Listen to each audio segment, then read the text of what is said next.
Welcome to Golden Blue, everybody, home of the college football fan, and don't forget about the checklist. Hat check, sunglasses check, Pepsi check, notes check, sources check, and thick skin is a check. And don't forget to sing gear to represent your team and yourself in my background. Send it to P.O. Box 360, Liberty, South Carolina, 29657, and get yourself a shout out. On to the next video. Whenever tax time rolls around, we will be extending our shelves all the way over to the door, so there will be more room. In case you're wondering, these are the teams that we don't have represented for the mini helmets. Tulane, SMU, Navy, East Carolina, Memphis, Tulsa, Temple, South Florida, UTSA, North Texas, UAB, FAU, Rice, Charlotte, Oregon, Utah, Washington State, Arizona, Cal, Stanford, Colorado, Louisville, NC State, Wake Forest, Boston College, Virginia, Georgia, South Carolina, Florida, Vanderbilt, Mississippi State, Ole Miss, Auburn, Texas A&M, Texas Tech, Cincinnati, Penn State, Maryland, Indiana, Rutgers, Illinois, Iowa, Minnesota, Nebraska, Northwestern, James Madison, Coastal Carolina, Appalachian State, Georgia Southern, Georgia State, Old Dominion, Troy, South Alabama, Southern Miss, Louisiana, UL Monroe, Texas State, Arkansas State, Western Kentucky, Middle Tennessee, Louisiana Tech, Liberty, Sam Houston State, Jacksonville State, Notre Dame, UConn, UMass, Ohio, Buffalo, Bowling Green, Miami of Ohio, Kent State, Akron, Toledo, Eastern Michigan, Western Michigan, Ball State, Central Michigan, Northern Illinois, Wyoming, Colorado State, New Mexico, Fresno State, San Diego State, San Jose State, UNLV, Hawaii, and Nevada. Ladies and gentlemen, it is time to sit down,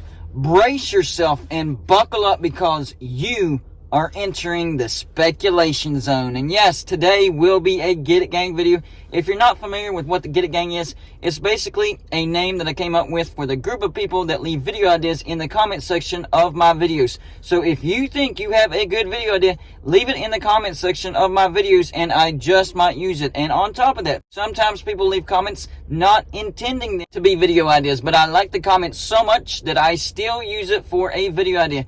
So keep that in your head when you're commenting in the videos. Today's Get It Gang member video comment will be from Truett Dolan. He says, I think many of your ideas have a very solid shot at happening. Possibly. And I enjoyed hearing you talk about them. One thing I think could be possible that wasn't mentioned is Washington, Oregon, Cal, Stanford, Utah, and Colorado to the ACC together. Utah and Colorado slightly help bridge that big gap in the middle of the country. Also, there are rumors of Utah not wanting to be in the same conference as BYU. I can understand that. And Colorado not wanting to run back to the conference they left, the Big 12. I can also understand that. So them joining Washington, Oregon, Stanford, Cal in the ACC together could also make sense. I like this comment. I really do, because I've been hearing from Arizona and Arizona State fans saying that they're not happy, the university's not happy. They are most certainly thinking about joining the Big 12.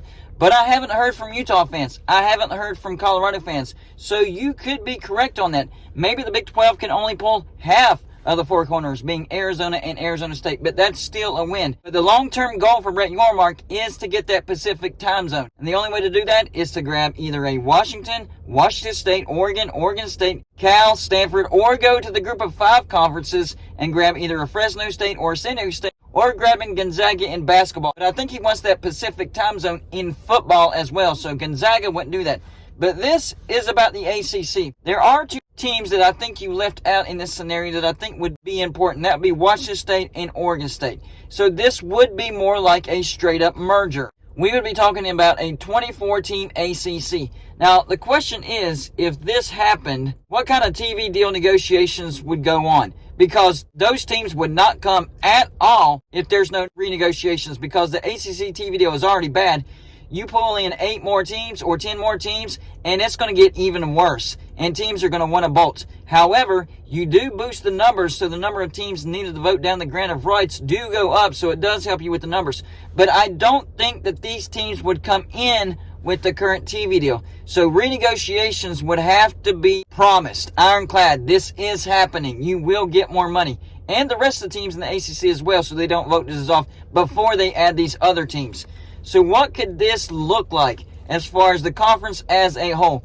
Well, overall, here's what the membership would look like. Stanford, Cal, Utah, Colorado, Washington, Washington State, Oregon, Oregon State, Arizona, Arizona State, Clemson, Florida State, Syracuse, Louisville, NC State, Wake Forest, Boston College, North Carolina, Pitt, Duke, Georgia Tech, Miami Hurricanes, Virginia Tech. So a total of 24 teams. This is a total merger pretty much. But instead of a total merger between the Pac-12 and the Big 12, or the Big 12 and the ACC, this is the ACC and the Pac-12.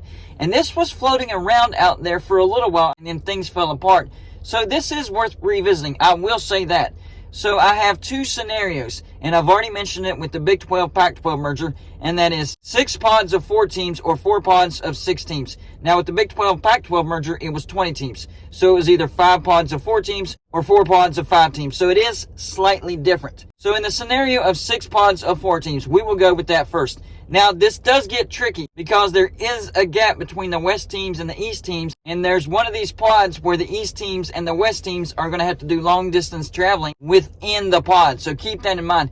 If you think you have a better idea for these pods, by all means, let me know in the comments. I will not get mad, and I will take it into consideration for future videos. So, the first scenario, 6 pods of 4 teams. And I really didn't come down with names for these pods, so that's still up in the air as well. So if you have comments about that, leave them in the comments section. I promise you, I do look at the comments. So the first pod is going to be Washington, Oregon, Washington State, and Oregon State.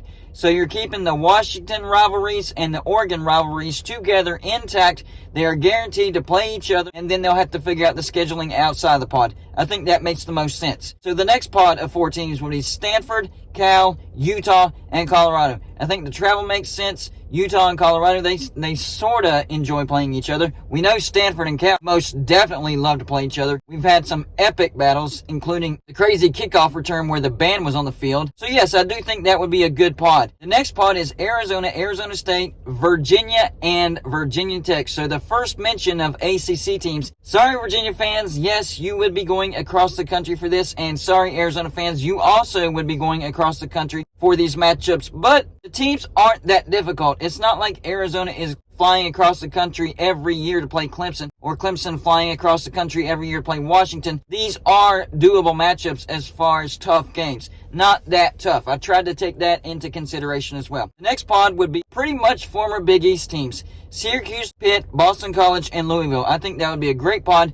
The rivalries are already there. The travel would make sense. I like that pod. That might be my favorite pod, actually. Next pod would be the Miami Hurricanes, Florida State, Georgia Tech, and Clemson. This is like the most southern pod there is. It makes the most sense to me. And you're keeping Florida State and Clemson together. You're keeping Florida State and Miami together. You're keeping Miami and Georgia Tech together. I really like that pod. It makes a lot of sense. And finally, the last pod, as far as the 6 pods of 4 teams, Duke, North Carolina, Wake Forest, and NC State. So that's basically an all North Carolina pod. That speaks for itself. I don't have to explain it. So the next scenario is the 4 pods of 6 teams. This is where it gets really interesting. The first pod is Washington, Washington State, Oregon, Oregon State, Stanford, and Cal. So you still have the Washington rivalries, the Oregon rivalries, and you're just adding Stanford and Cal. I think it makes sense. The travel isn't all that brutal. I like it. The next pod, this is the one that really throws you off because of the travel. So the 6 teams are Utah, Colorado, Arizona, Arizona State, Duke, and North Carolina. So in that scenario, I cut Virginia and Virginia Tech a break, and I slid Duke and North Carolina in there. I think this would be especially brutal for Duke and North Carolina because you would be traveling across the country every other year to Utah.